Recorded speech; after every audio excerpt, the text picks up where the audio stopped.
Bonsoir à tous. Alors on connaît tous cette phrase, le rire et la politesse du désespoir. C'est une phrase à laquelle on a tellement envie de croire à ce qu'on appelle l'humour positif.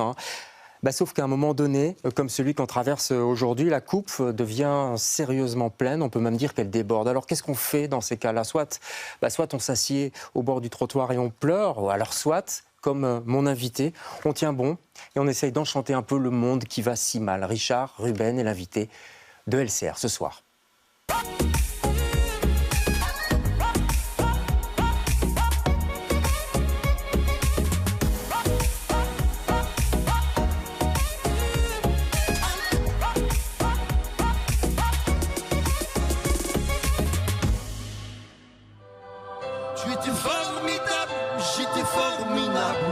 Je suis le Van Damme, ok? Baby, take off your dress. It must seem crazy what about to see. On est happy. Ça plane pour moi. Grenoble, c'est la ville de qui, hein? Ce qui fouette, ce fromage chèvre. Everybody knows. Me. Je suis une cruche. I never meant to do you wrong.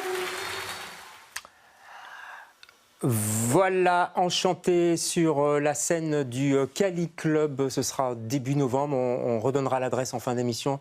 Bonsoir Richard Ruben. Bonsoir. Une soixantaine de personnages sur scène. On va en parler, des personnages connus et puis moins connus. Et puis des personnages. Plus proches de vous, puis des personnages. Absolument.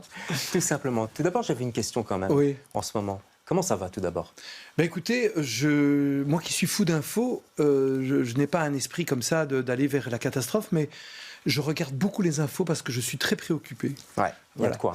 Il y a de quoi, et je zappe d'une chaîne à l'autre et je dors pas très bien. Ouais. Parce que je ne suis pas très bien par rapport à ce qui se passe dans le monde. Alors ça peut paraître bateau, mais j'ai quand même des raisons. S'il y a bien quelqu'un qui suis bien placé, c'est moi. Ouais, on va en parler. Vous savez peut-être mes origines. Hein. Oui, je sais. Mon papa est anglais d'origine égyptienne. Ouais. Ma mère est alsacienne née au Salvador. Ouais. En 1939, quand elle est revenue, toute sa famille avait été déportée. Mon père a quitté l'Égypte, non pas à cause de Nasser, mais à cause de sa mère. Et comme je dis toujours, j'ai des origines tellement multiples que je me demande si je n'ai pas été conçu dans une partouze au Club Med. Non, mais pour vous dire, même mes arrière-grands-parents, j'ai appris qu'ils étaient d'Alep en Syrie. Alors je vois bien les petzouilles qui vont dire Ruben, c'est un migrant syrien. J'ai le droit, en tant que Bruxellois, de dire que je suis issu de tout ça et d'avoir un point de vue, parce que c'est important d'avoir un point de vue d'humain. Ouais. C'est un zineke, comme on dit à Bruxelles. Et très fier d'être né à Cavel. Alors, à Cavel, oui. Cavel qui a déménagé, mais on s'en fout, c'est pas le sujet. Il y a quelques années, Richard, vous présentiez un spectacle, je me souviens, c'était au Cirque Royal, ça s'appelait Peur de rien. Est-ce que vous avez peur aujourd'hui ? J'ai jamais peur. C'est fou. J'ai peur pour les gens, pour l'ensemble de notre civilisation, pour nous. Pour nous tous, pour les 8 milliards de gens, j'ai peur. Mais moi, quand on nous a dit le jour ne sortez pas... C'était en début de semaine, le djihadiste, on ne sait pas où il est parti. Comme pour braver les choses, parce que pour moi, j'ai pas peur. Si j'étais avec un enfant, je ne serais pas sorti. J'étais chercher des bouteilles d'eau dans un night shop près de chez moi, et j'ai vu personne. J'ai l'impression d'être à Doul. Non. J'ai ce côté un peu... La ville s'était vidée, J'ai envie de provoquer la vie parce que je l'aime tellement que j'ai pas envie de courber les chines pour des tarés à qui on a promis 72 vierges. Voilà, l'islam mérite mieux que ça. Ouais. Vous moquez... Je parle à mes amis musulmans. Oui. Vous vous moquez dans ce spectacle dont j'ai parlé, Peur de rien, des religions à l'époque. Enfin, vous moquez gentiment, mais il y avait un rabbin, si je me souviens bien, un imam et un curé.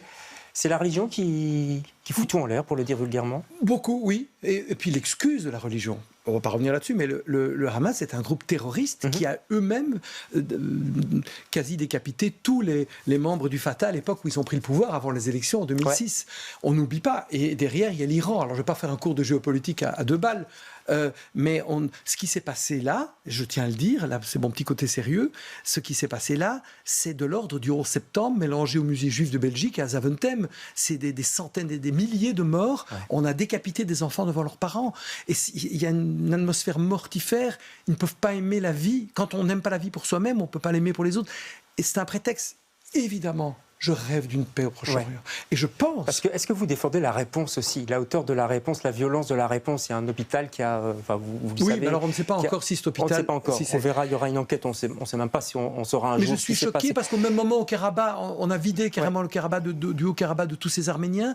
C'est une boucherie. Et on est là, focus. Oui, c'est très grave. Et je n'ai pas...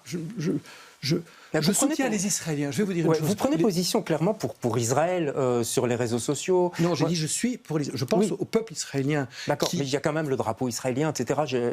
J'ai mis ça simplement dans votre profil, comme on dit. Parce que je trouvais que c'était... mais je l'ai mis juste avant, j'avais les Ukrainiens. J'ai passé de l'Ukraine à Israël. Est-ce que c'est le rôle d'un humoriste de prendre position? Oui, parce que je vais vous dire une chose. J'ai tellement d'amis qui sont d'origine du monde arabo-musulman, avec qui je suis très pote. Je n'ai jamais je suis dans une idée qu'un peuple vaut plus qu'un autre.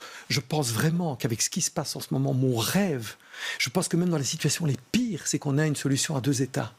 Il faut éradiquer les terroristes et je pense qu'on rendra service aux Palestiniens en éliminant le Hamas. Parce que les Palestiniens sont des gens merveilleux. Je vais vous dire, Tel Aviv, les gens ne savent pas, c'est une ville incroyable où les Arabes ont des entreprises dans lesquelles les Juifs viennent penauds dire est-ce qu'il y a une place dans ce restaurant? Non, revenez. Tout le vieux Tel Aviv, c'est Yafo, c'est tenu que par des Arabes. Donc, à quelques kilomètres de là, il y a quand même la bande de Gaza qui est mais bien sûr, ce n'est pas une solution. Et je ne vous dis pas que je suis fan de ce gouvernement. Mais en Israël, c'est comme ça. Vous n'aimez pas un gouvernement, vous manifestez. C'est une vraie démocratie où il y a des millions de gens qui manifestent tous les week-ends. Là, depuis quelques semaines, ça n'arrêtait pas, effectivement. Mais qui suis-je, moi, que pour juger? Je ne juge pas. Et je suis aussi bien préoccupé par les préoccupations du monde arabe.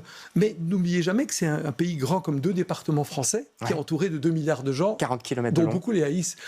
Mais c'est compliqué. C'est la faute à pas de chance aussi. Vous l'avez dit, vous êtes belge, bruxellois, zinequeux, juif, athée, laïque, on peut dire ça comme ça. Est-ce que vous avez déjà eu peur dans votre carrière? Vous avez déjà senti de l'antisémitisme, par exemple? Oui, bien sûr, qui est très rampant. Des menaces? Non, mais même de la part des médias. Il y a des médias qui se disent Ruben, juif, riche. Je vous le jure.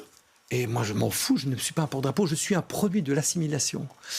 Et qui ne veulent pas. Mais ils vont aller prendre... Vous savez, les Iraniens, ils ont le même problème. C'est que on est menacé par l'Iran, en fait. Finalement, tout part de l'Iran.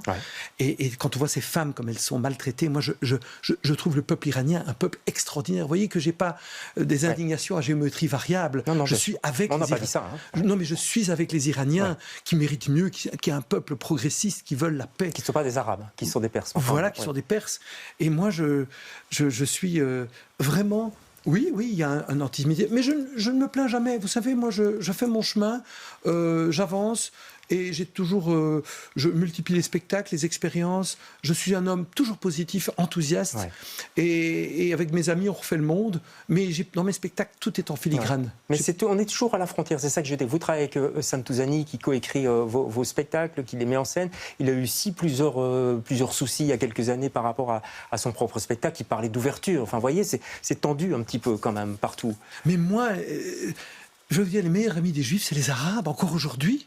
Mais oui, on se bat contre le même extrémisme islamiste. Vous savez, ils ont une montre, les frères musulmans. Et donc, moi, je trouve que les Marocains qui vivent à Bruxelles, qui me saluent dans la rue, j'ai un retour énorme. Ils viennent me voir, les Juifs, Arabes, et je ne suis pas un bisounours, mais tant qu'on se respecte les uns les autres, mais c'est formidable. Je suis un idéaliste qui essaye d'avancer avec mon idéalisme. Vous savez, en tant qu'artiste, je suis obligé d'être idéaliste, sinon je meurs. Carrément. Mais je connais des gens qui savent mieux, qui pourraient trouver des solutions. Alors Richard, par rapport à tous ces problèmes, vous êtes humoriste, vous nous amenez une solution pour le Proche-Orient? Oui, je crois que j'ai la solution, c'est un philosophe belge. Je pense que c'est bien de le faire. Le rire et la politesse du désespoir et le stand-up sont des fouloirs. Alors je ne pouvais pas amener quelqu'un d'autre que Jean-Claude. Ok. Toi qui dénonces le Hamas comme terroriste de masse et qui va à la messe pour que la paix se fasse, ne sois pas à la masse et viens manger du houmous avec ton voisin d'en face. Et toi, derrière ton sas, quitte ton espace, amène ton couscous et mélange-le à mes pouces. Et si chez toi rien ne pousse, ne t'inquiète pas. Ensemble, plus aucune pierre qui roule n'amassera frousse. Adouli la Baruch Hashem, salam aleichem, shalom aleikoum. Ok. Ça, c'est un personnage qui vous suit. Il est dans ce spectacle que vous présentez au Cali Club. Oui, il ne fait pas ça. Non, il ne fait pas ça. Il pourrait. D'ailleurs, est-ce que c'est un spectacle, c'est la 100e quand même, donc c'est la 100e. C'est un spectacle incroyable. Vous l'avez chauffé un peu en France, comme on dit dans le jargon. Je l'ai rodé en France. Rodé en France, Je l'ai amené en Belgique. J'étais joué au gymnase l'année dernière à Paris. Ouais. Enfin, cette année encore. Est-ce que vous modifiez un peu, est-ce qu'il évolue ce spectacle? Tout le temps. Dans ce spectacle, à un moment, je parle des chansons. Chaque fois qu'il y a une catastrophe, il y a une chanson rigolote. Happy, en plein moment du Bataclan, il y avait Happy. Vous vous rendez compte? Donc j'imite Pharrell Williams.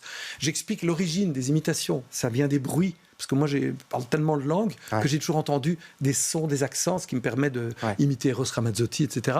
C'est un spectacle qui va beaucoup plus loin, puisqu'il parle de la transmission. C'est un voyage dans le temps où on part en voiture quand j'avais 10 ans, avec des allers-retours, avec mes parents, le chien, ma grand-mère égyptienne, qui me disait toujours si c'est pour faire ce métier sans être riche et célèbre, ça ne sert à rien. Yallah. Ma grand-mère égyptienne. Vous voyez que le mélange n'est jamais loin.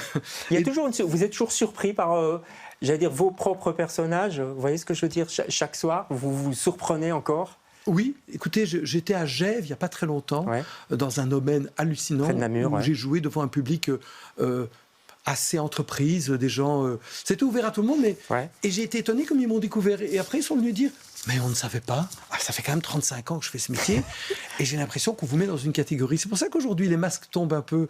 Et que j'ai envie de dire, venez, parce qu'il y a des gens, je sais que vous êtes venus, mais il y a des gens qui viennent me voir depuis 30 ans et qui m'interviewent régulièrement, qui ne m'ont jamais vu sur scène. Comment est-ce qu'ils peuvent faire leur travail correctement? Quel scandale, quel scandale. Mais oui, mais à un moment, il faut... Moi, je veux voir plein d'humoristes. Je veux voir plein d'humoristes. Dites, l'émission se termine très vite. Déjà ça va super vite. C'est vrai qu'on a parlé sérieusement au début. Et je suis accompagné par Tom DeWatt. Oui, je voulais dire, Tom DeWatt, multi-instrumentiste de génie, Sam Touzani qui met en scène et qui coécrit. C'est un vrai show, hein? Oui, on est d'accord. Très rapidement, le mot empathie, vous avez choisi ce mot-là. Pourquoi? C'est un mot un petit peu bateau, mais qui est pas mal. Non, bienveillance et bateau, pas empathie. Empathie parce qu'on manque d'empathie, on manque d'intelligence du cœur.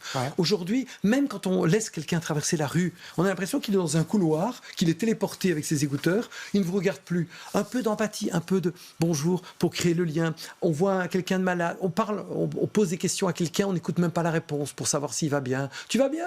Et on ne se répond pas. Les péteux, tu vas bien? Oui, c'est clair, je vais bien. Et toi, tu vas bien? On ne répond même plus. C'est vrai. Donc j'ai envie de dire, ayez de l'empathie. Moi, je parle beaucoup, mais j'écoute autant que je parle. C'est vrai, je le reconnais. Mais vous parlez beaucoup. On est à la fin de cette émission.